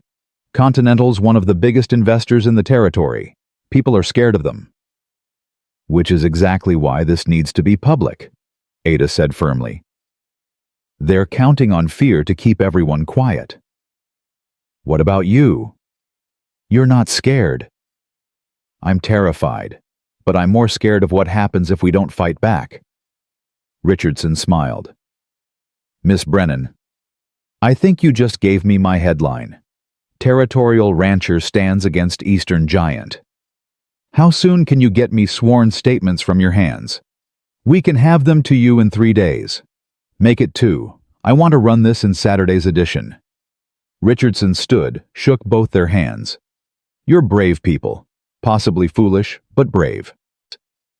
They left feeling hopeful for the first time in weeks, but that hope died the moment they saw the horses tied outside the hotel. Continental horses. They found us, Ada whispered. Caleb's hand went to his gun. Back door. Now! But it was too late. Walter Grimm stepped out of the hotel entrance, followed by 3 other men, all armed. Well now, Grimm said, that cold smile spreading across his face. Funny place to find you folks, all the way in Casper when you're supposed to be checking fence lines. Our business is our own, Ada said, her voice steady, despite the fear Caleb could feel radiating from her. See, I don't think so. I think you've been doing something stupid, like maybe talking to newspaper editors about things that ain't their concern. Freedom of the press, Grimm. It's in the Constitution. Constitution don't mean much out here, Thornton. You should know that by now. Grimm moved closer, and his men spread out in a practiced formation. Mr. Ashford would like a word with Miss Brennan, alone. That's not happening, Caleb said flatly. Wasn't asking your permission. Then let me be clearer. You want her, you go through me. Grim laughed. You really think you can take all four of us? No, but I'll take you first. And that's what matters. They stared at each other, the street around them going quiet as people sensed violence coming. Caleb's hand hovered over his Colt ready. If this went bad, he'd at least make sure Ada had time to run. Gentlemen? Everyone turned. Judge Cornelius Blackwood stood on the hotel steps flanked by two territorial marshals. His face was stern, but Caleb saw approval in his eyes. Miss Brennan, Mr. Thornton, I understand you've had some trouble at your ranch. Yes, Your Honor, Ada said quickly. We were just about to file an official complaint. Were you? How convenient. Perhaps you'd care to do that now in my chambers? Blackwood looked at Grim. And you gentlemen can move along, unless you have business with the court? Grim's jaw tightened, but he stepped back. No business, Judge. Just making sure Miss Brennan gets home safe. I'm sure Mr. Thornton can handle that. Blackwood gestured to Ada and Caleb. Shall we? They followed him into the courthouse, both shaking with relief. Once inside his chambers, Blackwood closed the door and his stern expression softened. Your father was a friend of mine, Ada, a good man. He moved to pour them each a whiskey from a crystal decanter. When I heard Continental was making moves on Brennan Ranch, I knew Patrick would have wanted someone looking out for his daughter. You knew we were here? Ada asked. James Richardson is my brother-in-law. He sent word this morning that you'd come to him with a story. Blackwood smiled. I've been waiting for someone to stand up to Continental. They've been operating just inside the law for too long. Can you help us? Caleb asked. I can. I'm issuing a restraining order against Continental. They're forbidden from entering Brennan land or interfering with operations. I'm also opening an investigation into the arson. He looked at Ada seriously. But understand, these are legal protections. They work if people respect the law. Men like Grim don't always care about court orders. So we're still in danger. You were always in danger. Now you've just made it official. Blackwood leaned forward. My advice: get that story published. Get public support on your side. And be ready for Continental to escalate before they back down. They stayed in Casper another night, this time with marshals posted outside their rooms. Caleb didn't sleep, too aware of every sound, too conscious of how close they'd come to disaster. Ada seemed similarly restless. Near midnight, he heard soft footsteps in the hall, then a gentle knock. It's me. He opened the door, and Ada slipped inside, wearing just her nightdress and a shawl. Improper. Scandalous. Caleb didn't care. Couldn't sleep, he asked. Every time I close my eyes, I see Grim's face, see him reaching for his gun. She wrapped her arms around herself. We almost died today. But we didn't. Next time we might not be so lucky. Caleb pulled her into his arms, held her close. Then we don't give them a next time. We end this. How? By doing exactly what we're doing. By fighting smart instead of fighting hard. By showing everyone that Continental's built on lies and intimidation. He pulled back to look at her. Ada, you're winning. They're the ones getting desperate. That's why they're escalating. It doesn't feel like winning. It never does in the middle, but we're close. I can feel it. She kissed him then, and it felt different from before. Less desperate, more certain. Like a promise. Marry me, she whispered against his lips. Caleb froze. What? Marry me. When this is over. When we've won. Her eyes searched his. I want to build a life with you, Caleb. Want to make Brennan Ranch ours instead of just mine. His throat went tight with emotion. I'm a drifter. A coward who hid under dead men. I've got nothing to offer you but everything I need. You're brave and loyal and good. You stopped running when I needed you. You stayed when leaving would have been easier. She touched his face with gentle fingers. Say yes. Please. Yes. Caleb heard himself say the word, feeling like stepping off a cliff. God help me, yes. They held each other as the night stretched on, making plans for a future that felt impossible and perfect. A wedding in the spring. Children, maybe. Growing old together on the ranch. If they survived Continental. The newspaper story broke 2 days later. Richardson had outdone himself. The front page featured Ada's photograph taken from an old daguerreotype, and the headline, "Brennan Ranch Owner Fights Eastern Giant." The story detailed every crime, every act of intimidation, and included statements from a dozen witnesses. The reaction was immediate. Townsfolk started showing up at the ranch, offering support. Other ranchers who'd been too scared to speak up came forward with their own stories of Continental harassment. The territorial governor's office sent investigators, and Continental went silent. "They're planning something," Dutch said 3 days after the article ran. "This quiet ain't natural. Let them plan. We're ready." Ada looked around at her assembled hands, 20 men now bolstered by volunteers from neighboring spreads. "Whatever they bring, we'll handle it." But Caleb felt the dread building in his gut. Continental wasn't the type to back down quietly. They'd retaliate, and when they did, it would be ugly. The attack came at dawn. 30 men heavily armed riding hard for the main house. Caleb saw them from his watch position and fired a warning shot, the sound splitting the quiet morning. Continental North Side. The ranch exploded into action. Men poured from the bunkhouse grabbing rifles. Ada appeared on the main house porch, her father's Winchester in her hands. "Hold your fire," she shouted. "Let them make the first move." The Continental riders reined in 50 yards from the house, and Thomas Ashford rode to the front. He looked different now, no fancy suit, no charming smile. This was a man who'd run out of patience. "Miss Brennan," he called, "your little newspaper stunt has cost me considerably. Investors are nervous. The governor's asking questions."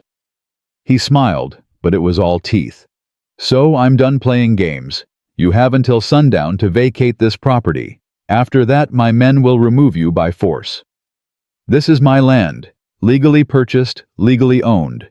You have no right. I have every right. I have money. I have men. I have power." Ashford's voice went cold.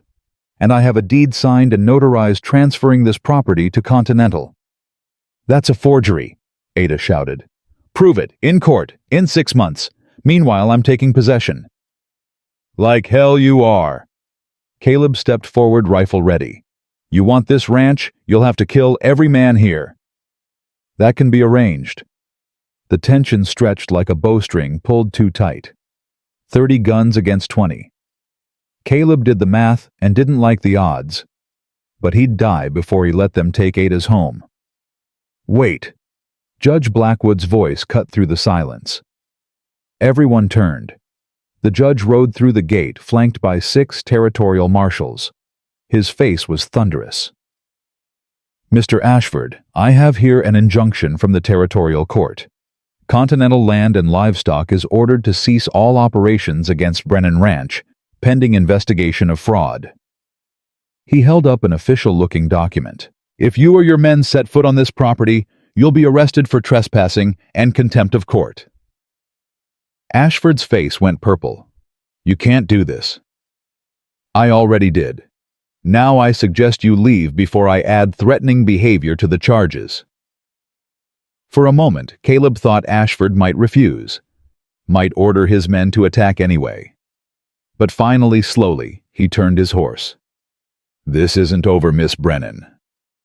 "Yes," Ada said quietly. "It is." They watched Continental ride away, and only when they'd disappeared did the tension break. Men cheered, embraced, celebrated. But Ada just stood there shaking. Caleb went to her, pulled her close. "It's over. We won. For now. But he'll be back. He'll find another way. Then we'll fight that battle when it comes." He tilted her face up. "But today, right now, we won. Take the victory." She smiled, and it was like sun breaking through clouds. We won. That night they gathered in the main house, all the hands, all the volunteers, Judge Blackwood and his marshals. Maria cooked enough food to feed an army, and Dutch broke out Patrick Brennan's best whiskey. To Ada, he toasted, raising his glass. And to her father, who built something worth defending. To Ada, everyone echoed. Caleb watched her accept their love and loyalty with grace and felt his heart swell with pride. This woman, his woman, had stood against impossible odds and won through courage and conviction. Later, when the celebration wound down and guests began leaving, Ada found Caleb on the porch. "You asked me something the other night," he said, "in Casper." "I remember. My answer's still yes, but I want to do this proper." He went down on one knee, took her hand. "Adelaide Brennan, will you marry me?" Tears streamed down her face. "Yes. Yes, 1,000 times yes." He kissed her while their people cheered, and Caleb felt something he'd never expected to feel again. Peace, joy, home. But as the celebration continued around them, neither noticed the figure watching from the darkness beyond the gate. Watching and planning. Because Thomas Ashford was a man who didn't accept defeat. And he still had one card left to play. The attack came 3 days later, just before dawn, when the world was still dark and quiet.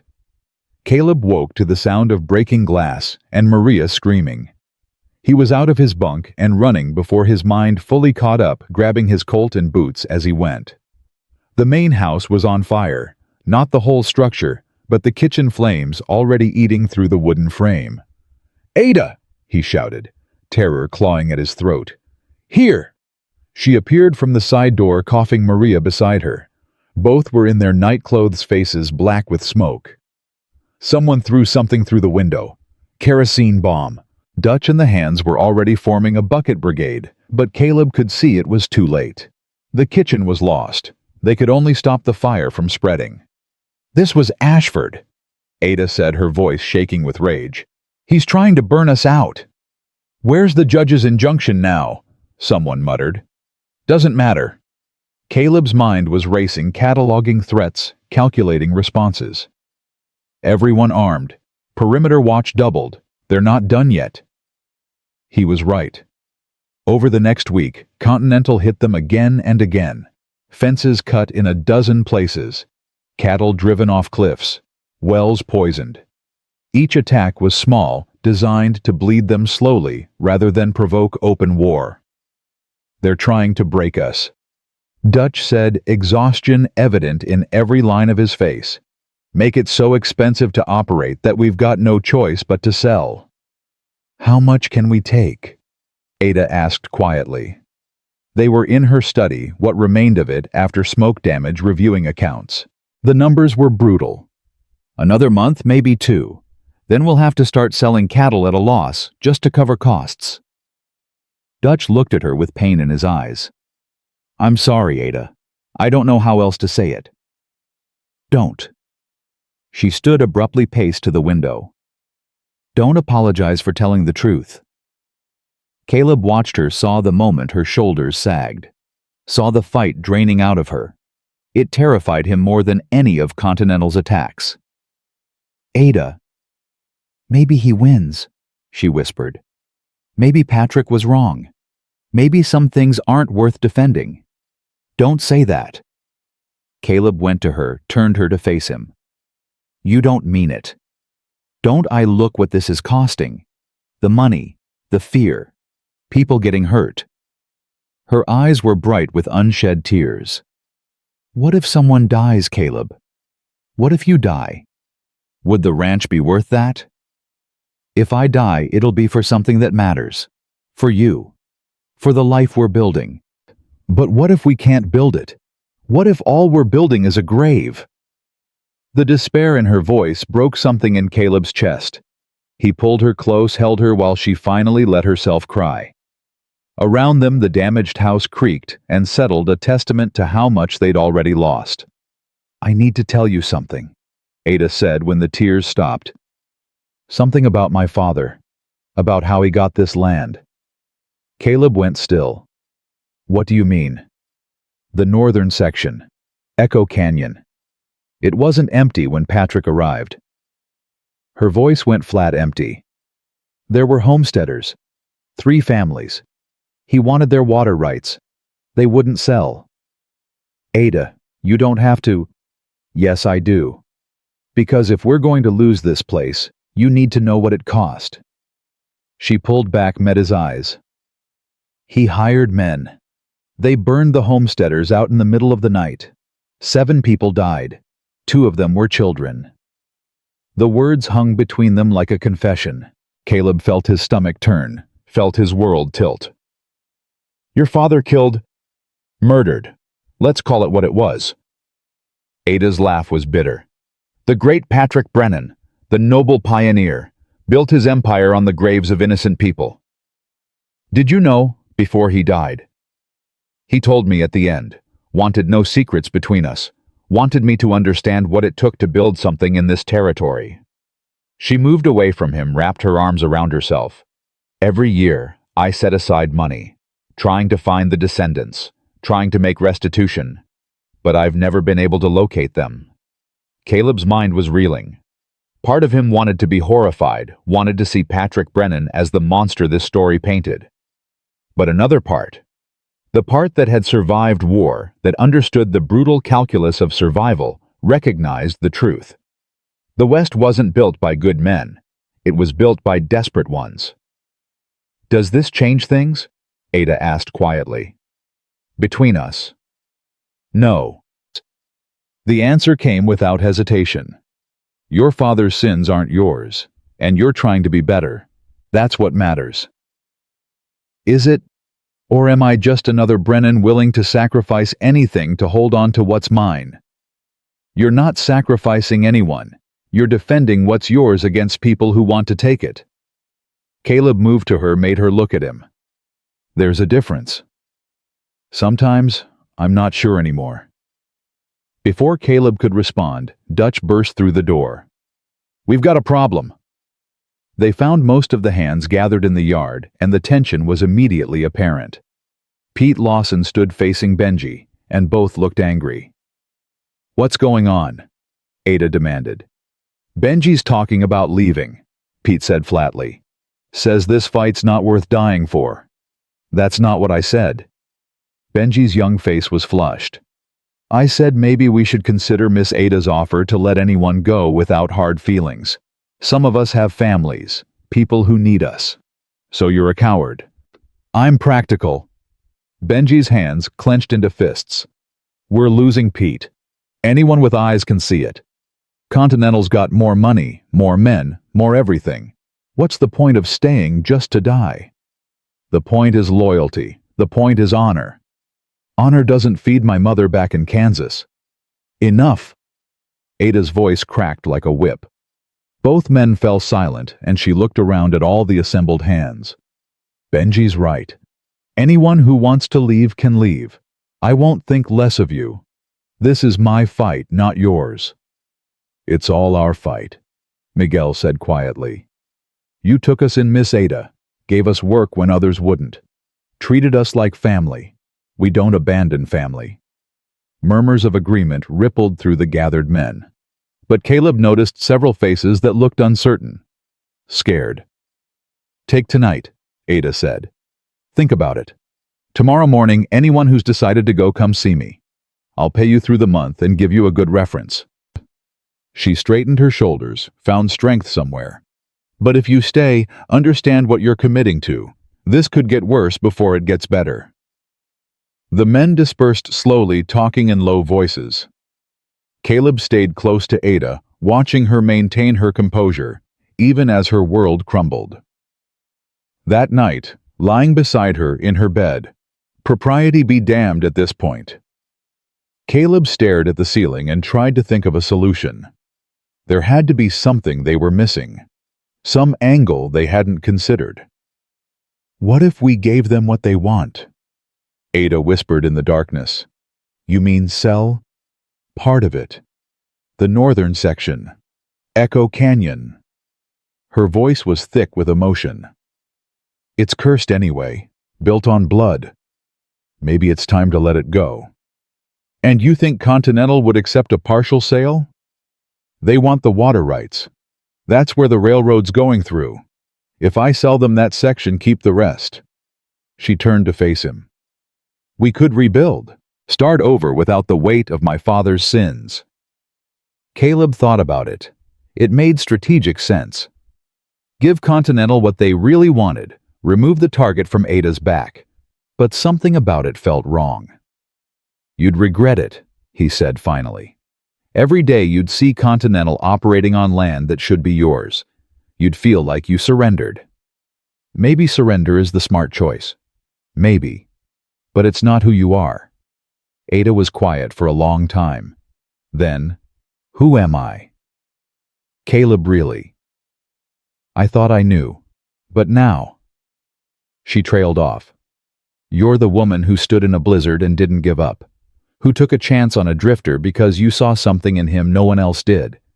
Who's fighting for more than just land? You're fighting for the idea that people can build something good even in a hard place. He pulled her closer. You're the woman I love. And I believe in you, even when you don't believe in yourself.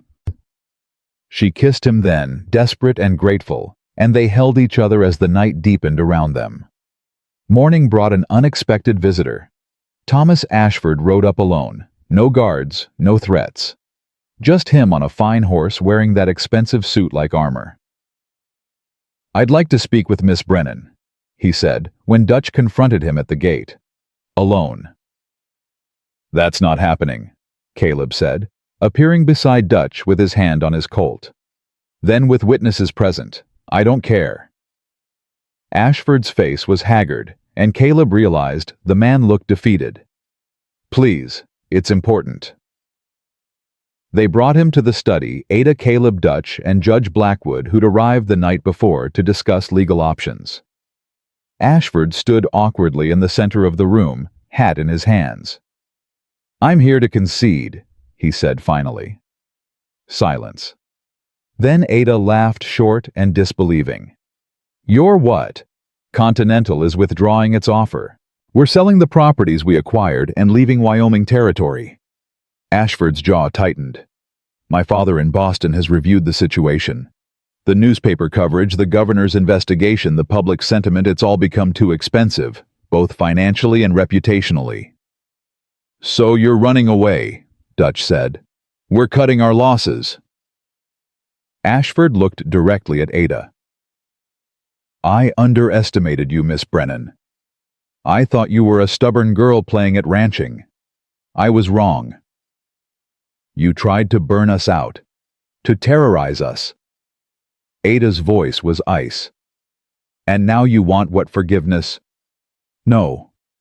I want to make a deal. Ashford pulled out an envelope.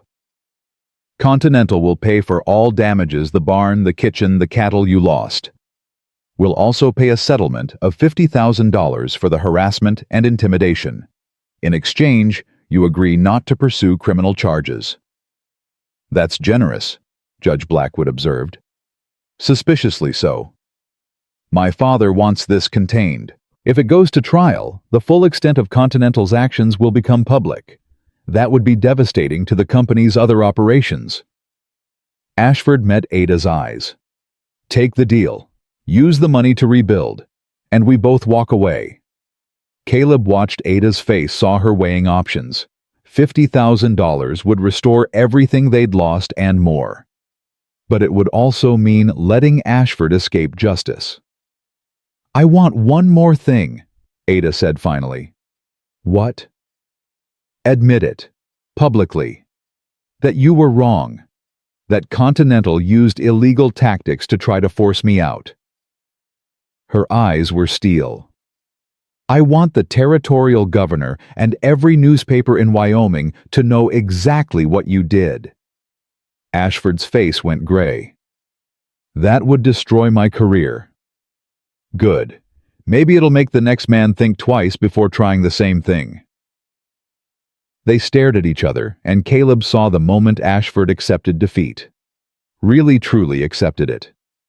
Fine. I'll make a statement. Witnessed by the judge. Notarized. Published. Yes. Ada looked at Caleb, a question in her eyes. He nodded slightly. Take the win. Then we have a deal, Ada said. The next week passed in a blur of activity. Ashford kept his word. The statement was published. The money transferred. Continental began divesting its Wyoming holdings. Other ranchers came forward with their own stories, and the territorial government launched a full investigation into land speculation companies. Brennan Ranch began to rebuild. The kitchen was reconstructed bigger and better. A new barn went up, modern and fireproof. They hired more hands, bought new stock, repaired everything that had been damaged. And through it all, Ada and Caleb planned their wedding. Spring, Ada said, looking at the calendar. When everything's green and new, when it feels like starting over. Sounds perfect. They were in her study, their study now really, and Caleb marveled at how much had changed. 6 months ago, he'd been a drifter with no ties and no future. Now, he was a foreman, a fiancé, a man with roots. Are you happy? Ada asked, watching him with those perceptive green eyes. Happier than I have any right to be. You have every right. She moved to sit in his lap, wrapped her arms around his neck. You stopped running. You chose to build instead of drift. That takes courage. Or stupidity. Sometimes they're the same thing. She kissed him softly. Thank you for staying. Where else would I go? You're here. The wedding took place on a perfect spring morning with wildflowers blooming across the valley and the mountains standing eternal against blue sky. Every hand from Brennan Ranch attended along with neighboring ranchers' townspeople from Casper Judge Blackwood and even James Richardson from the newspaper.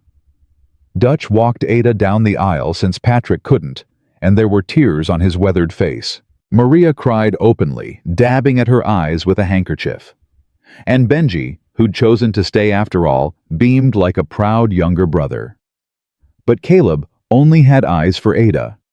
She wore her mother's wedding dress altered to fit, and she was so beautiful it hurt to look at her. When she reached his side, she took his hands, and he felt the rightness of it settle into his bones. Dearly beloved, the minister began. But Caleb barely heard the words. He was too focused on Ada's face, on the promise in her eyes, on the future they were building together. I do, he said when prompted. I do, Ada echoed. Then by the power vested in me by Wyoming territory, I now pronounce you husband and wife. The minister smiled. You may kiss your bride. Caleb pulled Ada close and kissed her while everyone cheered, and in that moment, everything was perfect. Every fear, every doubt, every ghost from his past, it all fell away, leaving just this. Just her. Just them. The celebration lasted into the night with music and dancing and more food than an army could eat. Caleb danced with his wife. God, that felt good to think, and felt lighter than he had in 11 years. Later, much later, when the guests had finally gone and they were alone in their bedroom, Ada turned to him with something serious in her expression. I want to do something, she said. About Echo Canyon. What do you mean? I found them, the descendants. She pulled out a letter. It took months of searching, but I finally located the granddaughter of one of the families my father killed. She lives in Missouri now. She's 63, has children and grandchildren. Caleb's heart clenched. What are you going to do? I'm giving her the northern section, all of it. 2,500 acres including Echo Canyon. Ada's eyes were bright with tears. It won't bring back the dead. It won't erase what Patrick did. But it's a start. That's a fortune in land. It's blood money. I don't want it. She gripped his hands. I want to build something clean, something that isn't founded on death. Even if it means Brennan Ranch is smaller. Caleb looked at his wife, this remarkable, courageous woman who refused to let her father's sins define her, and felt his love for her deepen to something almost painful. Then that's what we'll do. You're sure it's your ranch now, too? It was never about the ranch, Ada. It was always about you.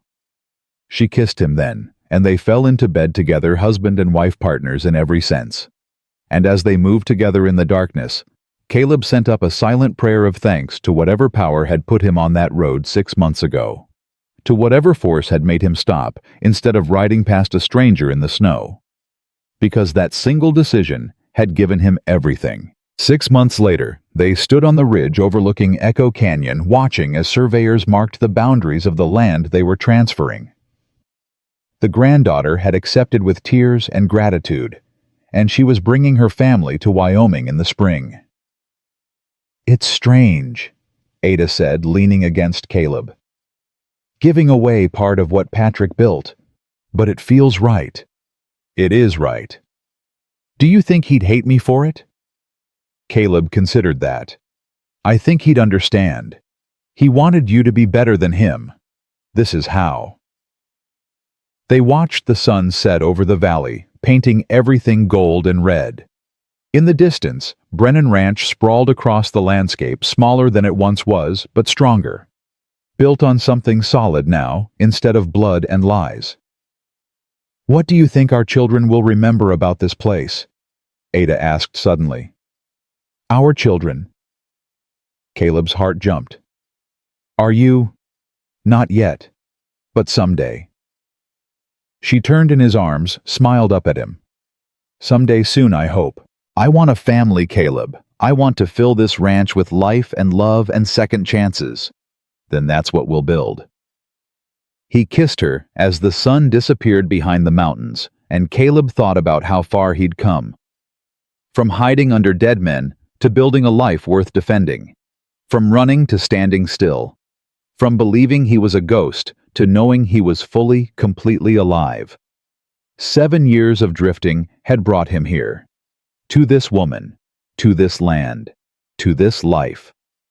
And he would spend the rest of his days being grateful for the blizzard that had changed everything. For the stranger he'd saved, who had saved him right back. For the courage to stop running, and the wisdom to finally come home. Because home wasn't a place, it was Ada's hand in his. It was the ranch they'd defended together. It was the future they were building, one decision at a time, one day at a time, one moment of bravery at a time. "I love you," he said, the words coming easier now than they ever had. "I love you too," Ada replied. "Now and always." They walked back toward the ranch together as darkness fell, and behind them, Echo Canyon stood silent and peaceful, its ghosts finally laid to rest.